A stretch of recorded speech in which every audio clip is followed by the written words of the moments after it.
Here's how to check if your mesh mode is connected by Ethernet or Wi-Fi. So the first thing that you're going to do on the device that you're currently using, go to the gear icon and click on the settings option.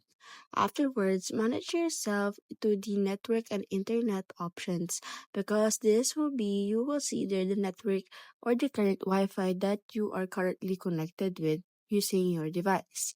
After pressing the network and internet options, go ahead and scroll down until you see there the proxy server for Wi-Fi and Ethernet connection. So once you already scroll that, you will see the status if your mesh node is connected by Ethernet or Wi-Fi. And when you see the toggle button is turned off, it means that your mesh mode is not connected by Ethernet or Wi-Fi. But if the toggle button is turned on, it means that it is connected by Ethernet or Wi-Fi.